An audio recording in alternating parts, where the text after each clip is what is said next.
Introducing a brand new line of Flex power tools exclusively at Lowe's. A top pick for pros on the Lowe's list for innovation, this high-performance power tool line has everything a pro like you needs. Industry-leading battery technology delivering 20% more power, a longer runtime, and faster charging too. Shop in-store or online at Lowe's.com. Lowe's, the new home for pros. Versus National Home Centers for Flex 24-volt. Flex 24-volt batteries compared to 18-volt 20 max batteries utilizing the same cells. U.S. only. The following is a Hoop Ball presentation.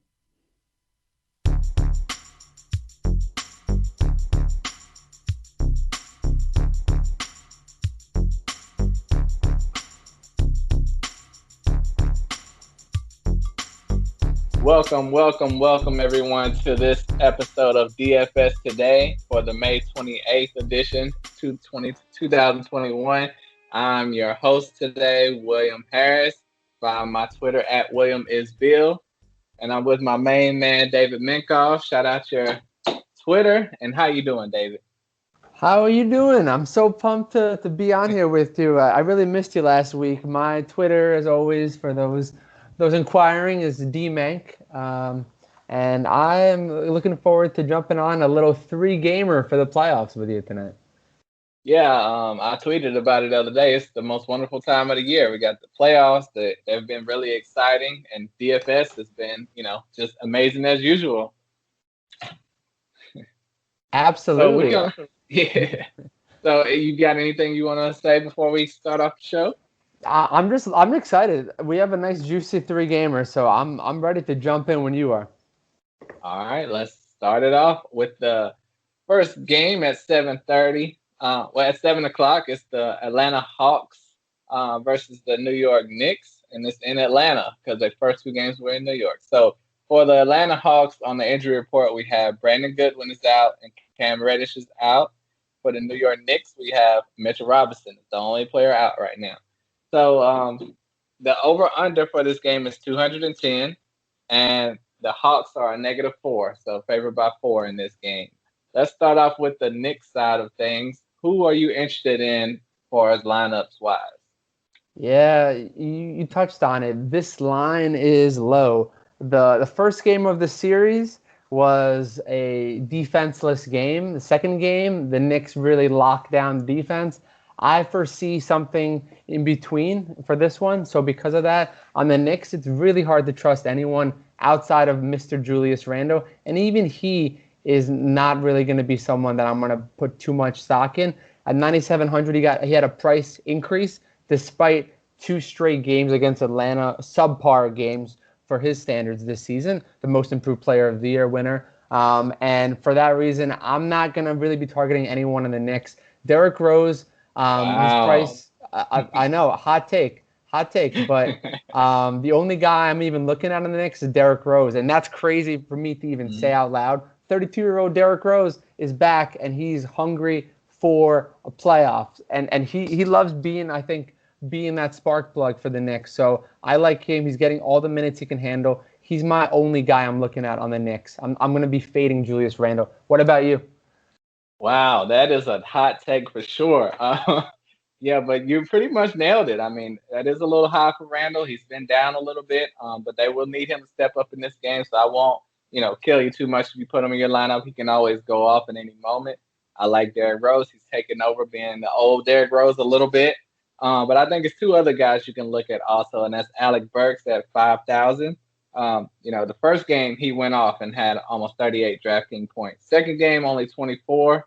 But, he should be somewhere in that range for this game. So if you can use 24 to 38 points, I think he's someone you can look at 5,000. That's not too bad. And another sneaky guy you can look at is Taj Gibson, the old man, Taj Gibson. He's getting 23 and 24 DraftKings points, and he's at 3,800. He's just someone you can throw in the back of your lineup, and he's going to get you something in the 20s because Tibbs loves his old guys.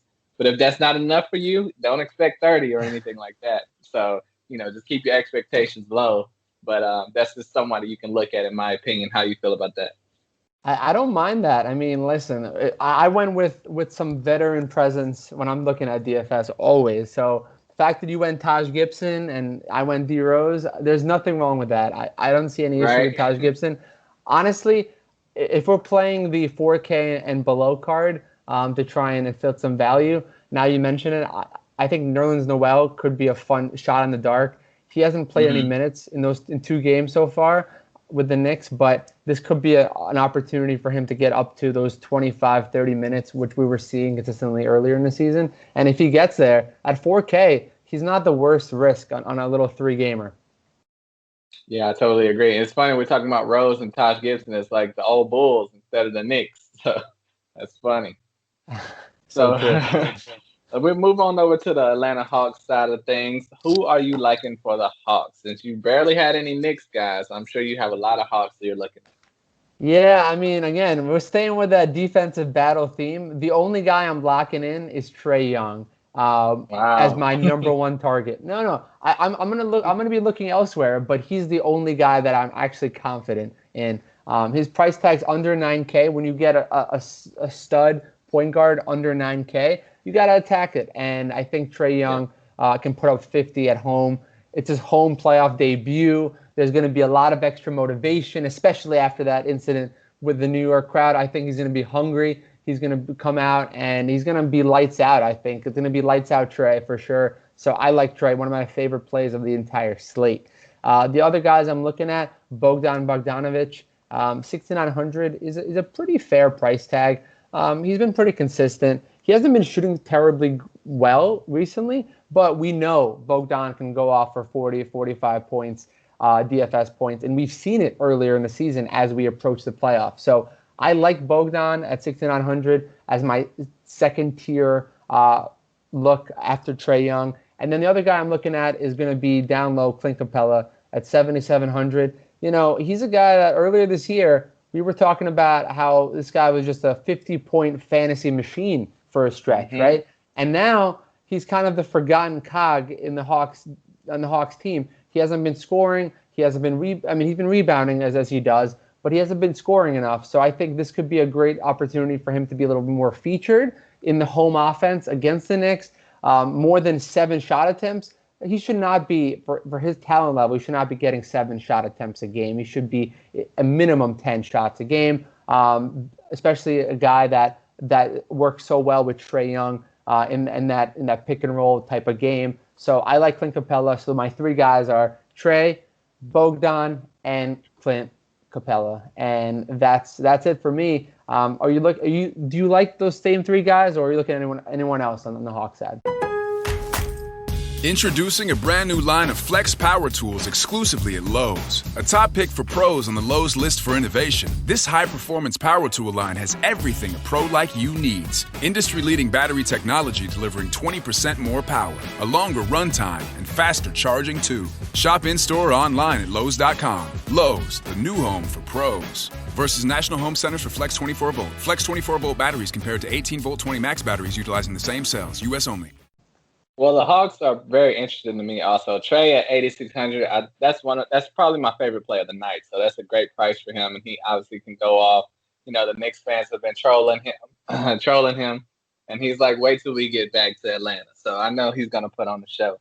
Other than that, it's kind of like you said at first, the Hawks are kind of, all over the place, really. So they have a lot of guys you can use, but none of them you're going to be too confident in. Like Bogdan is a pretty good price at 6,900, but I would rather use Derrick Rose at 6,400. So he's a solid play, but there may be a better player throughout the night. I'm looking at Herter at 4,500. I think he's just a decent play at a very cheap price. Also, I'm looking at DeAndre Hunter at 4,000. I think Derrick could get you a lot of value right there because the first game, he didn't do much. He's coming back from an injury.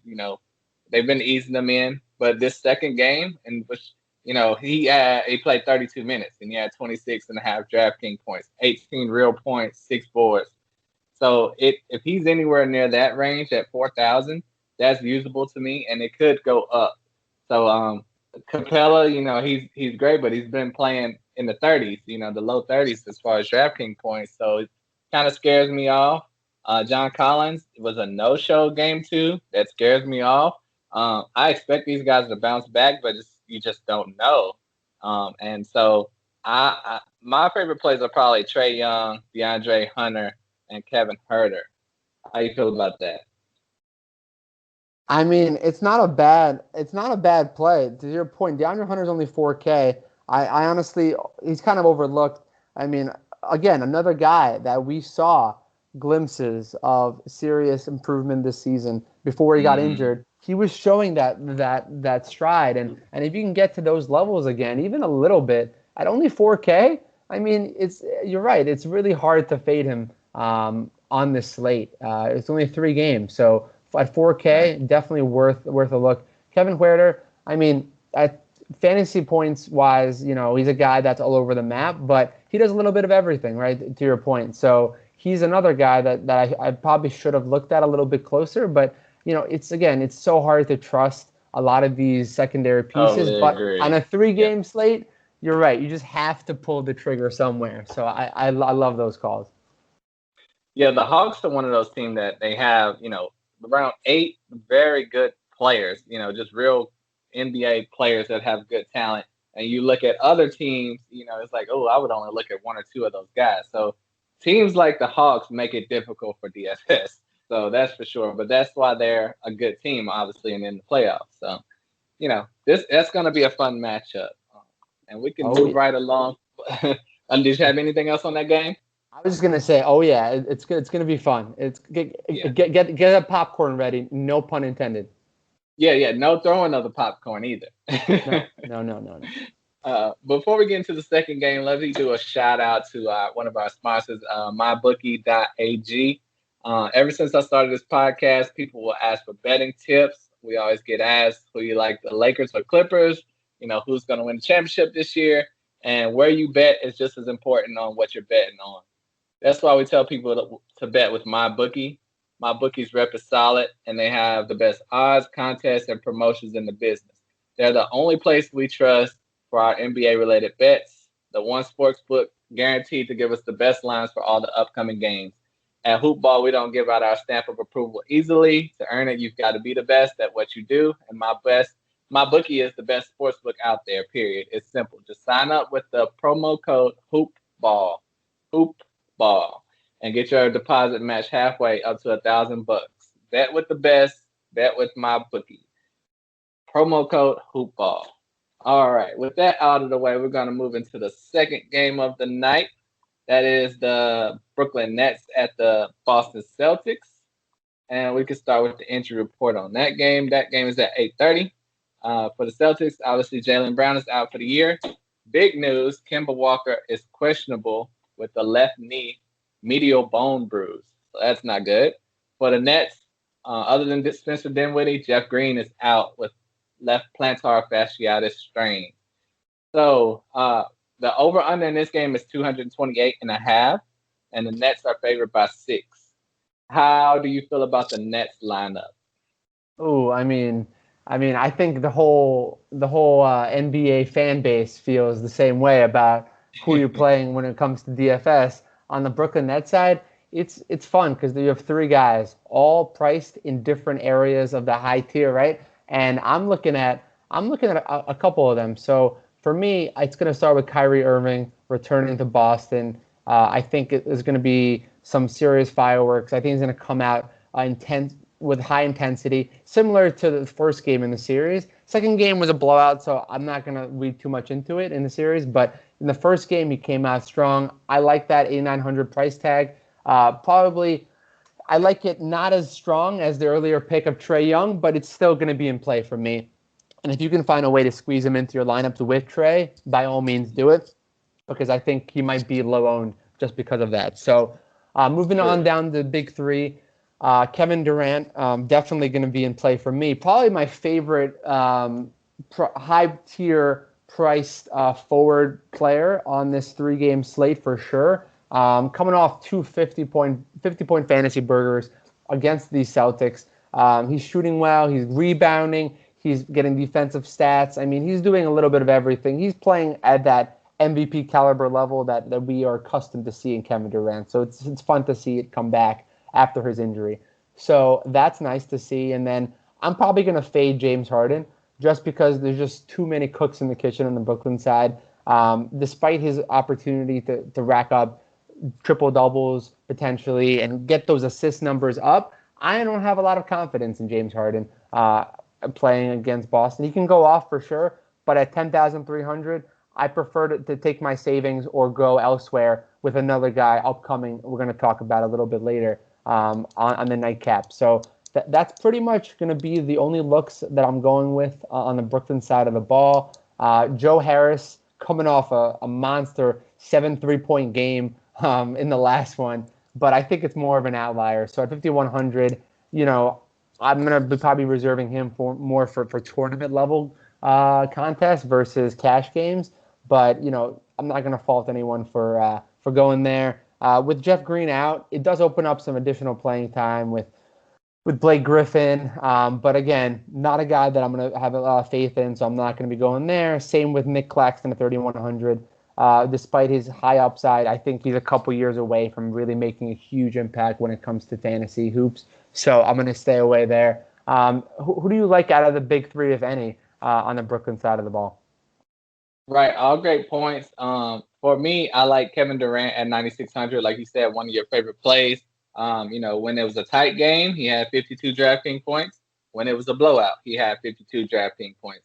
And that's the consistency you want to see. With Harden, he had a 52 and a 30-something. Kyrie, a 40 and a 30-something. So, no matter how the game goes, KD is going to be a safe bet. And I expect this game possibly to be a blowout, especially if Kemba Walker doesn't play. Jason Tatum got banged in the eye the other day. He's expected to play, but, it looks like Boston may be packing up for Cancun, so we don't know. But, they're tough enough with Boston being full strength to compete with this Nets team. So that's something to consider also. But obviously you made a great point about Kyrie being a contrarian play if you can get him in your lineup at shooting guard. But, yeah, you mentioned also Blake Griffin and Claxton. Normally I would stay away from them, but you can, consider one of them with Jeff Green out, like you mentioned. I don't know if you're going to know which one to pick, though. And that could make you stray away from either of them. If you hear something before the game like, oh, Claxton's a surprise start, lock him in your lineup right away. Because at 3,100, that's an incredible price. Blake, if he gets a few more minutes, he probably still won't do too much for you. So if I hear something about Claxton getting more minutes, I would be interested at that pretty much minimum price. But other than that, I'm looking at KD mainly for this Nets team. So I think you nailed that. Anything else on the Nets side? I'm going to put you on the spot. Who do you prefer, Claxton or Blake Griffin right now? I would go Claxton. And that's just because I think Blake's ceiling is lower. But he probably will be guaranteed more minutes. But, if you want for that higher upside, I would go Claxton. Fair enough. What's your answer on that? I'm going to have to go Claxton, but only because he's cheaper. That's the only reason why I would go Claxton. That helps. And on the Boston side of things, we mentioned the injury report with Kemba questionable. How are you feeling about this squad? Yeah, with Kemba questionable, it can open up some interesting pieces in your lineups. The question comes down to, can we trust Jason Tatum? Because we've seen probably two of his worst games of the season so far in the series. So You have to think that it's going to regress back to his mean level of competition and mean level of performances. And if that's the case, he's going to come out firing. I think he's going to put up a huge type of game. So whether Kemba plays or not, if Kemba's out, lock in Jason Tatum.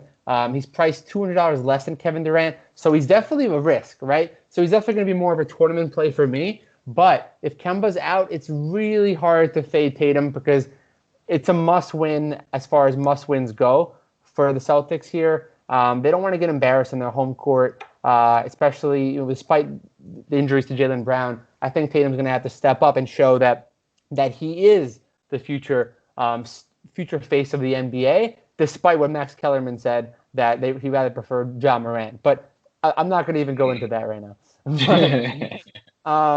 So that's really going to be my starting point and my end point probably with the Celtics. I'm not going to have a lot of interest in Marcus Smart at 5,900. I just don't trust him. He did have a nice performance in the last one against Brooklyn in that blowout, but it's hard. If Kemba's out, then I'm going to play Smart. If Kemba plays, I'm going to probably stay away from Marcus Smart. Simple as that. Same with Evan Fournier at 6,200. He's been very much mediocre since he's come over to Boston. We haven't seen Evan Fournier really play as well as he did in Orlando, so I'm going to probably fade there on the Boston side. I don't have a lot of interest in any of the other pieces, really. Aaron Naismith just not getting minutes anymore. He had a nice little run towards the end of the season when a bunch of guys were out, but he's just not getting the run. I'm not going to have a lot of interest in Peyton Pritchard, despite minutes potentially going his way. I just think that this is not the best opportunity. And, of course, all the big men are just cannibalizing all of their minutes between Robert Williams, Tristan Thompson. It's just so hard to trust any of them. So that's it for me. I'm looking at Jason Tatum, and then if Kemba Walker sits, then I'm looking at Marcus Smart. Kemba Walker would be in play potentially if he plays, but I just don't trust him with that injury, potentially hindering his maximized performance. Yeah, you pretty much nailed it. Like I said, I expect Tatum to bounce back too and have a great game. I mean, because he kind of has to, because, he's, especially if Kemba doesn't play, he's going to be the main guy. It's going to be him, and secondary would be Marcus Smart. And Smart is not really an offensive guy like that. Tatum could go for 50, but, the Nets know that also, and that's why they've been putting the clamps on him, because he is the main offensive guy. So that's a give or take. Like you said, he's only 200 cheaper than KD, so it's going to be tough to choose him over KD, but it's something to consider that he is the only guy. And, if Kemba is out, I do like Marcus Smart at 5,900. He's one of my favorite plays of the mid-tier range. And like you mentioned, the Time Lord, Robert Williams at 5,200, and Tristan Thompson, they're splitting the minutes. Robert Williams is 5,200. Tristan Thompson is 4,900. Robert Williams went off the first game, a dud the second game. Tristan's been pretty solid both games. And it just sucks because you want one of those guys to get the majority of minutes, so they will be productive. But they are splitting it. If you need a filler for a center, you can throw one of them in there. It just depends on how the game goes. If you hear anything about the starting lineup change or anything, that can help you push you in one direction or the other. But it won't kill you to play one of the two of those big guys. And if Kemba does sit, I think Pritchard would be a safe 25 to 30 DraftKings point guy. At 3,500, that's not too bad. That's playable. So that's something you can consider. Because, you got to remember Jaylen Brown is out also. So Pritchard should be more productive in that scenario. But it's really tough for Boston because, this could be another blowout. And hopefully it won't be. But, it's a tough matchup for them. You have any other notes on the Celtics? No, all I'm going to say is this game does have the highest spread of the three, and it has the highest total too. So just things to consider. If you're playing Vegas and you want to stick with the spread and you think it's going to be a blowout, then you can maybe look at some of these ancillary pieces on the Celtics side, some of these 3,400 guys, but. Even with that, it's so hard to trust. So I'm definitely going to look at those as more tournament plays for sure. Totally agree. Moving right along to the final game of the night, it's a 9:30 start. The Clippers at the Dallas Mavericks. Surprisingly, or maybe not surprisingly, Clippers are down 0-2. That's right, 0. So this is a must-win game for the Clippers. For the injury report on the Clippers, Serge Ibaka is questionable. That's a big one. For the Dallas side, Maxi Kleber is questionable. JJ Redick remains out. The over-under is 220, and the Clippers are favored by 2. How do you feel about this Clippers squad, and do you think they will bounce back in Game 3? That's a great question. And honestly, it's so hard to say. Because normally with the Clippers and normally with the guys named Paul George, they basically put all the blame on Paul George. That playoff he just cannot perform. However, we have not seen that so far in this series for Paul George, 8,100. His performances have been pretty good In fact, they've been great. His last game, he put up 55 fantasy points, and the game before he put up like a quiet 40. So with that said, 8,100, Paul George might be, again, overlooked just because people just don't like playoff P. For whatever reason, and it's based on his playoff history, whether it's fair or not. So I think he's a great play. He's gonna be low owned. So, and this is a must win. And the Clippers are a little bit of a favorite just because, their back's against the wall. They're gonna come out firing. So because of all that, I actually like Paul George a lot on the Clippers side. And then you can't go wrong with his running mate Kawhi Leonard, who is probably thinking to himself, if we lose another series, I'm gonna bolt for another team to try and win a championship, because I don't know how he's gonna be able to keep up his nice guy mentality if they keep losing. So an 8,500 Kawhi Leonard is a steal, an absolute steal. So between the two, I'll probably go Kawhi Leonard just because he's just so much more consistent. Whether it's playoffs, regular season, doesn't matter. I'm gonna go Kawhi, and I'll spend up to $400 to get him. Probably, I'm gonna try and squeeze him into lineups if possible. I think he's gonna be a fantastic play against the Mavs. I don't think they have an answer for him in this series. So those are my two guys. I'm not gonna be looking anywhere else really. The only other guy I'm looking at potentially as more of a punt play, and that's Rajon Rondo at 4,600. The veteran brings that veteran presence to the team. He has been getting minutes in the low 20s in the series. I think he has an opportunity to hit some value, but again, definitely more for tournaments. So the only guys I'm looking at really is going to be, like I said, Kawhi Leonard, number one, and then Paul George, number two, in that order. How about you?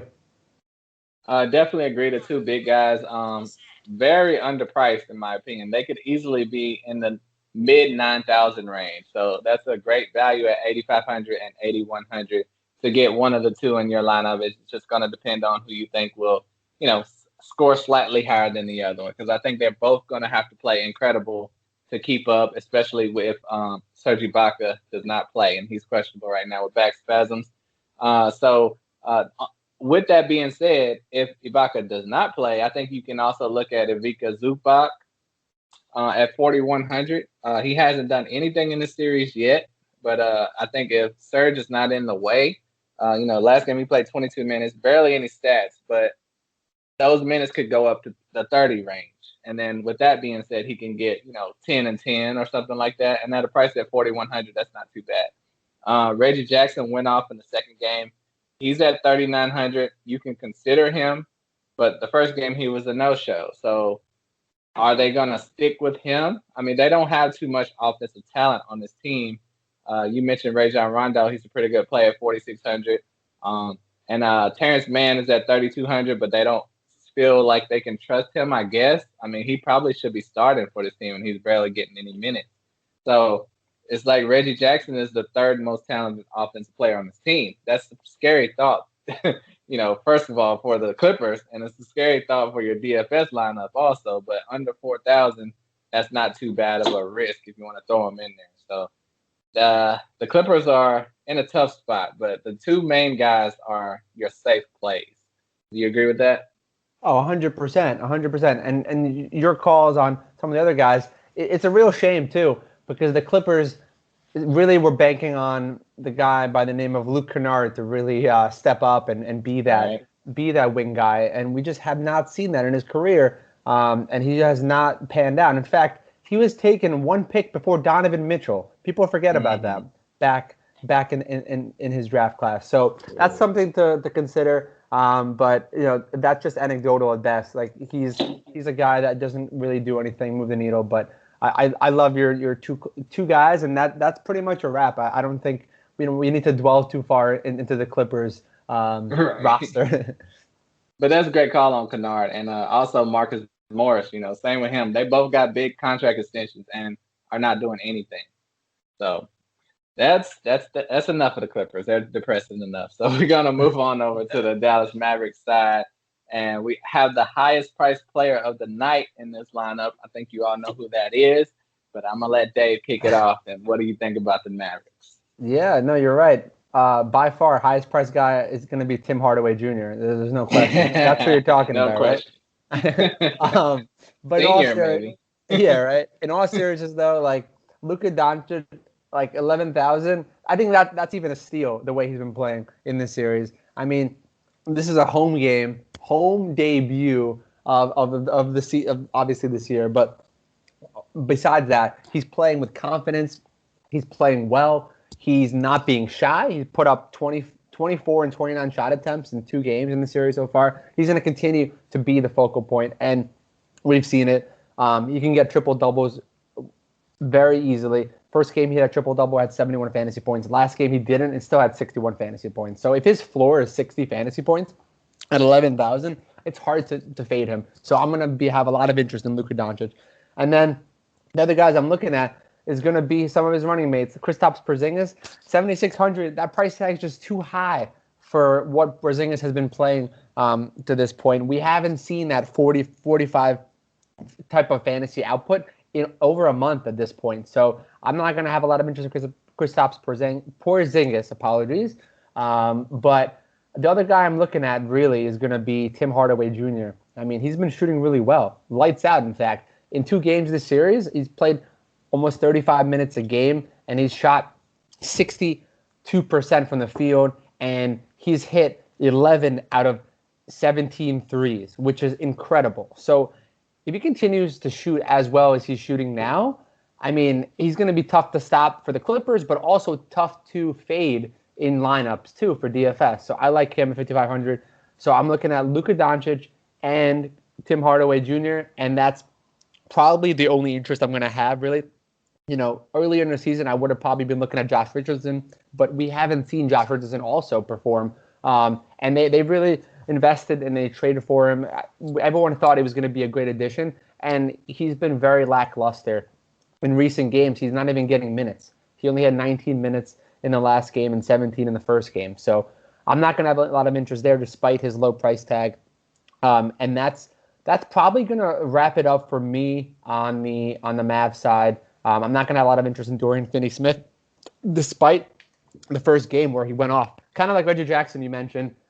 He had a first game where he did well. Second game, he didn't do anything. You can pull the trigger, but at 4,800, there are better guys in that mid-tier, close to mid-tier price range that I'd rather have that are safer bets, in my opinion. So that's it. I think for me on the Mavericks side, I'm going to go Luka, number one. Might be number one on the entire slate. And then followed by Tim Hardaway Jr. 5,500, and that's it. What about you, wrapping up the Mavs? Right, I totally feel you on that. That's a great call. I kind of think Luka is overpriced, and that's gonna be unbelievable to say because that could be a freezing cold take on Twitter later. So be careful. I was saying, but this is game 3 when the Clippers must win this game. They should be pulling out all the stops to stop Luka Doncic in this game. I don't care if you have to put Kawhi and Paul George on him all game, double team him all game. They should not let Luka beat them. I mean, if they're just gonna keep allowing this, they deserve to go home early. But so and with the way the other 2 games were lined up, there's a lot of talent throughout the night. So if you put Luka in your lineup, it's gonna make it hard to get as much other quality talent in your lineup as possible. But obviously, you won't go too wrong if you put him in your lineup. But like, say for instance, Luka's 11,000, Kawhi is 8,500. They were only 6 DraftKings points off last game. So just keep that in mind because I know everyone's gonna want to love to play Luka, but it's gonna be a tough matchup, I believe, tonight. Kristaps 7,600. You definitely want him to play like his old self, but I don't know what's going on. Like you said. You can't really feel too safe to play him. You can go out on a limb and put him in your lineup, but because he's due a good game, but it just hasn't been happening. Love your Hardaway call, 5,500, great play. Same for Dorian Finney-Smith, don't trust him. But a guy you can look at the bottom of the barrel is Maxi Kleber. As long as he plays, he's at 3,700, and he's going to give you the same production as Dorian Finney-Smith or better at $1,100 cheaper. So he's just a safe play to get you 23 to 28 DraftKings points if you want that.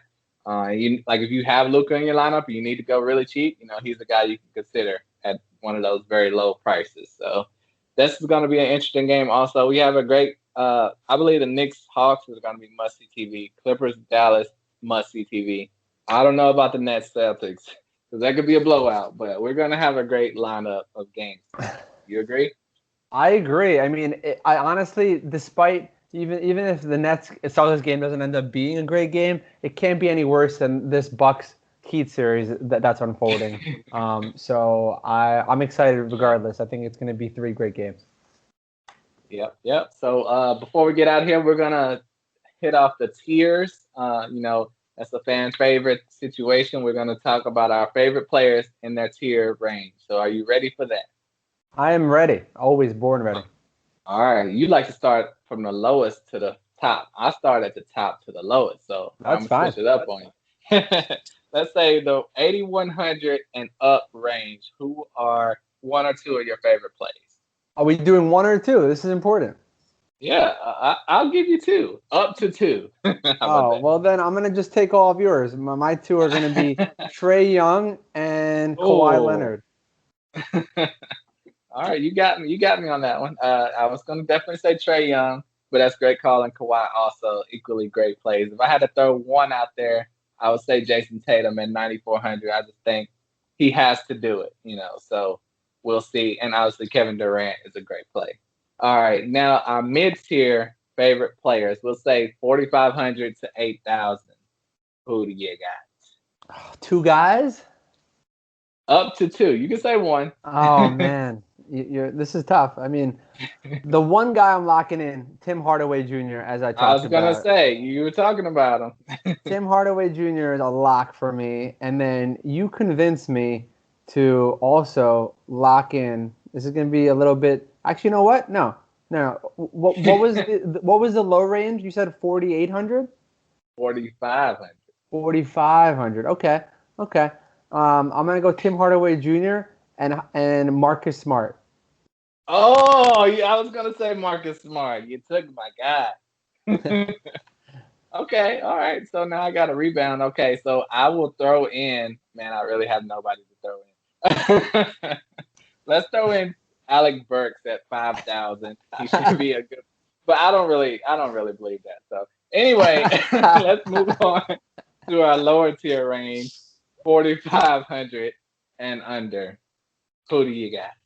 All right, I'm gonna go with the first guy I'm looking at is gonna be also in that Knicks Hawks game, and a guy you mentioned, DeAndre Hunter, at 4,000. Great call.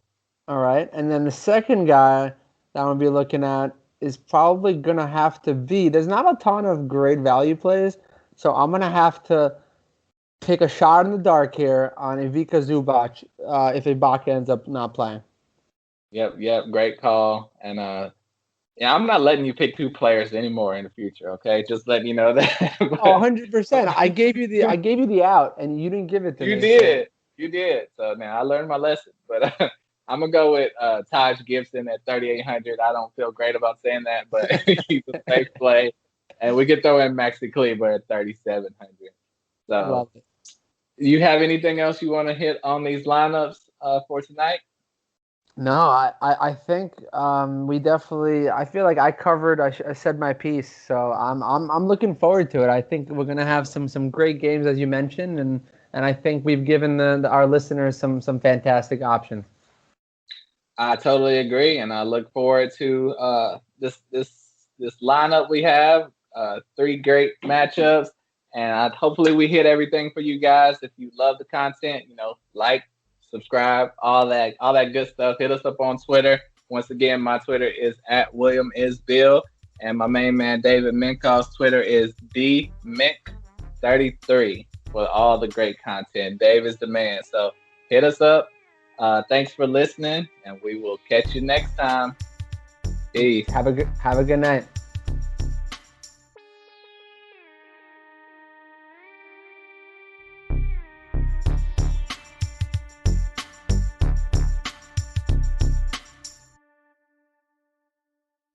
This has been a Hoop Ball presentation.